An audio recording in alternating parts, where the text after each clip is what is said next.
All right, gang, here we go with chapter 24. And as you can probably tell, I recorded chapter 23 and chapter 24 in the same day because I'm wearing the same hoodie because it's 23 degrees outside. And my wife just pointed out that lecturing in a camouflage hoodie is on brand for me. So you're welcome. All right, we are going to talk about the aorist and then the future passive. Remember, aorist is past, simple past. And so we're going to talk about aorist and future passive indicative. The way we're going to translate these is the aorist passive. We're going to translate by inserting the verb either was or were, depending on whether it's singular or plural. Was, were. The future passive, we're just going to translate it simply will be. And again, this is going to be a quick lecture because there's nothing new in this lecture in terms of sort of categorically what you're learning. It's just that it's just new stuff that you need to be learn. It's just new stuff that you have to memorize. So we'll jump right into it with the first aorist passive indicative. And again, this is chapter 24. So I encourage you to follow along in your textbook. So um, in the aorist, you're going to have an augment. So when you're talking about aorist passive, you're going to have an augment, you're going to have that stem, and then you're going to have the tense formative. So the first aorist passive, the clue for you is going to be that theta and that eta, that tense formative they. And then you're going to have that secondary personal ending. So let's look at first aorist, passive indicative. This is I was loosed, you were loosed, he was loosed, we were loosed, you were loosed, they were loosed. And you see it's made there with the augment and the personal ending. So eluthane, eluthase, eluthe, eluthamen, eluthete, eluthason. That is the first aorist passive indicative, I was or were. Just like in the previous lecture, I think I identified it as part of the liquid verb, but it's really the square of stop. So I probably need to go back and change that. But you just need to remember that when you have that, um, when you hear it, when you're making the shift, there may be a change in the stem. So blep, right, plus plus the tense formative, you're going to shift that. You're going to shift that high theta, right? Because it's kind of a hard stop, and you're gonna turn it into a phi, right? It's a what's the word I'm looking for? It's a phonetic thing. Same thing with the kappa and the delta. So that's just something you're going to have to remember. But but it's going to be the theta, eta. They're going to help you identify that you're working with the second aorist passive indicative. So that was the second aorist. Did we do? Yeah. So that was first aorist passive indicative, first aorist, and now the second aorist. You have the augment, you have the stem, and the tense formative for the second aorist is just an eta, not a theta and an eta, just an eta. Here it is here. See your augment, your epsilon, and you can see your personal ending there. Agraphane, agraphase, agraphe, agraphamen, agraph ete, ete, ete. There you go. And agraph ason. I was written, you were written, he was written, we were written, you were written, they were written. So That's the first aorist passive and the second aorist passive, which is um, a aorist. You're dealing with the past, right? You either change the form, right, in the second aorist, or you add what would be ed in English for the first aorist, right? And that's just simple past. With the first aorist and the second aorist passive, it's still the past, but it's using was or were in the translation. Now, the first future passive, this is future, we're not in the past anymore. The future passive is going to use the aorist passive tense stem. That's the reason that we're talking about first future passive, or we're talking about future in the same lesson where we talk about the past, because this future passive uses the aorist passive tense stem. So you have the tense stem, the formative, which is theta, eta, sigma, and then you have a connecting vowel. And then you have your endings. So let's look at the future of luo.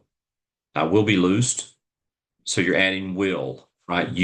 I will, you will be. You're essentially you're adding in the will be in the translation. I will be loosed. You will be loosed. We will be loosed. So on and so forth. You can see the stem there, lu. You can see the tense formative, theta, eta, sigma, and then your personal ending. So luthesomai, luthese, luthesete, etai,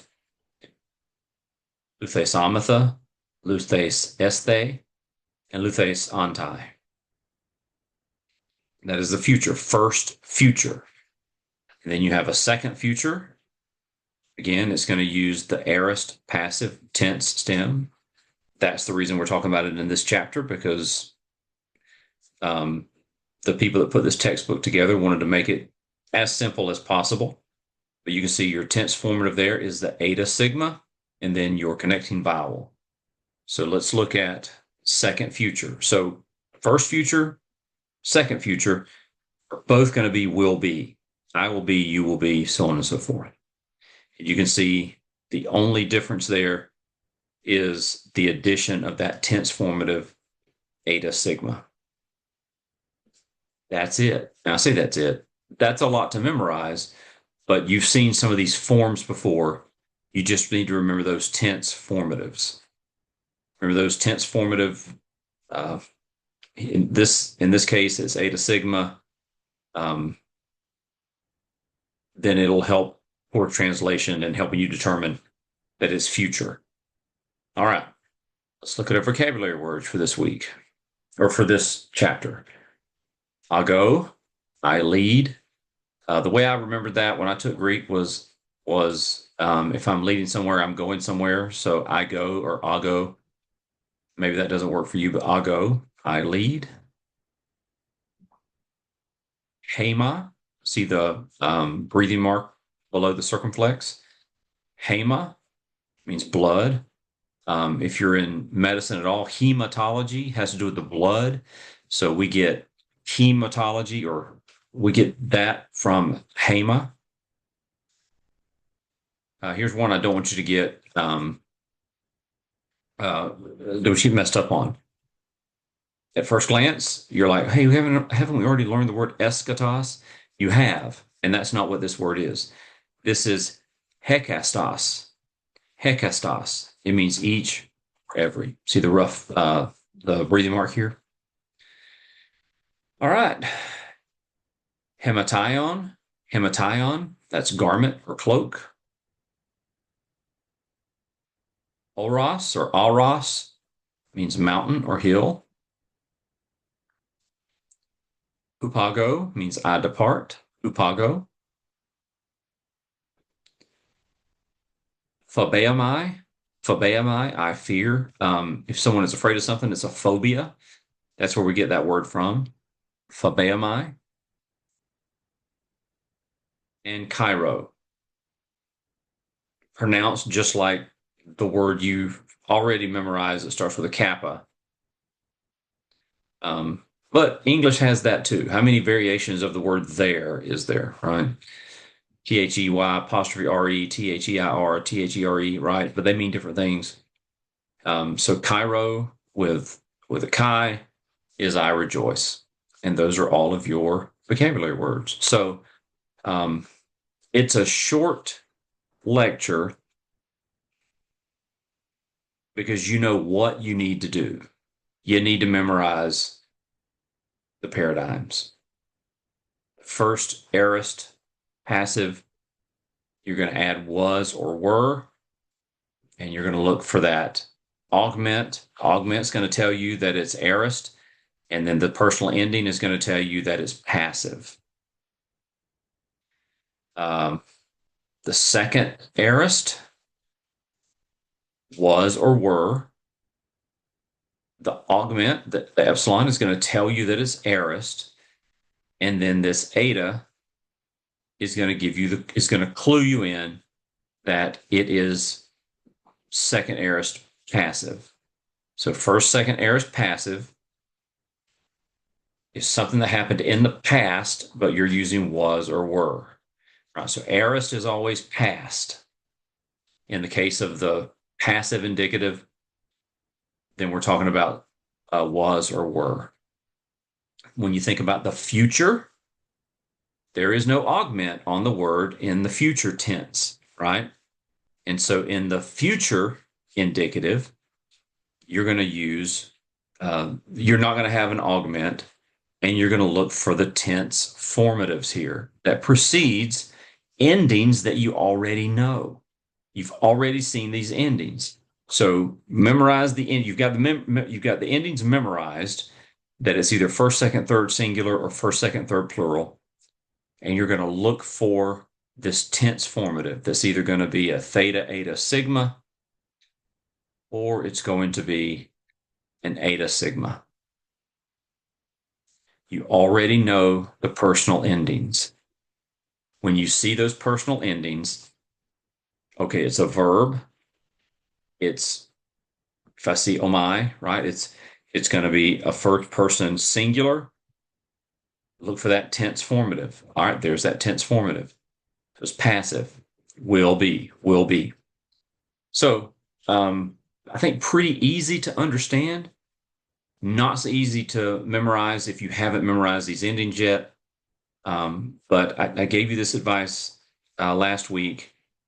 I would encourage you to divide your week up so that you're spending a couple of days on paradigms, a couple of days on sentence translations, and then a day or two on vocabulary, so that all your assignments are due on Sunday. You sit down on Sunday, and you're able to take your